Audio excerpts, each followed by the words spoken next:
Homiladorlikni 3-chi trimestri 25 haftadan 40 haftagacha bo'lgan holatlarda ayollarimizda quyidagi narsalar bezovta qilishi mumkin. Birinchisi, tonus bo'lishi mumkin. Belda, qo'lda og'riq paydo bo'ladi, qorin qattiqlashib qoladi.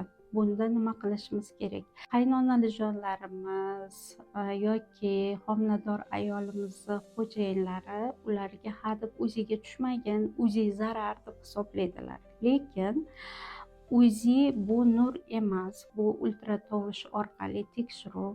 Bolada tonus bormi yo'qmi? Bolada qon aylanishi qanday bo'lyapti? Onada qon aylanishi qanday bo'lyapti? Bolaga kislorod yetarlimi? Bolani suvlari ifloslanib ketganmi yo'qmi? Shular tekshiruvlar bizga ma'lumot beradi. Ultratovush tekshiruvdan o'tkazmasdan turib, faqatgina onani bittagina shikoyat asosida biz buni sababini aniqlay olmaymiz.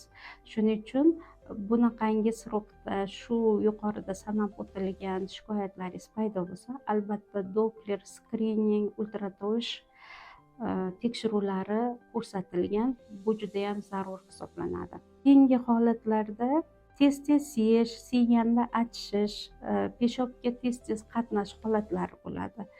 Bunday holatlarda uyda nima qilishingiz mumkin? Masalan, bu holat kechasi paydo bo'lib qoldi sizda. Ertalabgacha birinchi yordam sifatida urfatsin, fosfamitsin kabi parashoklar bor. Parashokni bir stakan iliq suvga aralashtirib kechqurun ichasiz. Bu achishish, og'riqlaringizni qoldiradi. Ertalabki saharga birinchi siydigingizni tahlilini olib, albatta vrachga murojaat qilishingiz yaxshi bo'ladi.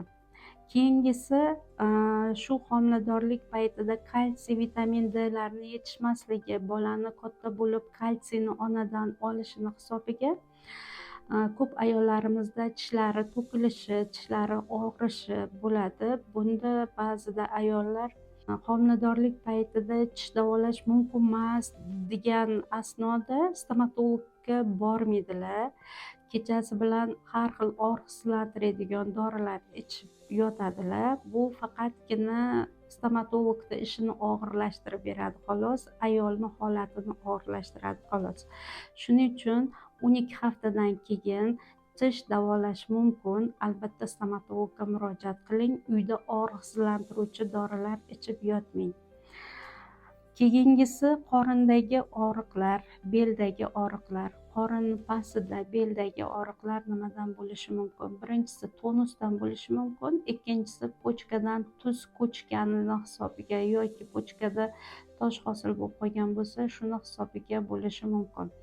Buni siz uy sharoitida og'riqlarini qoldira olmaysiz.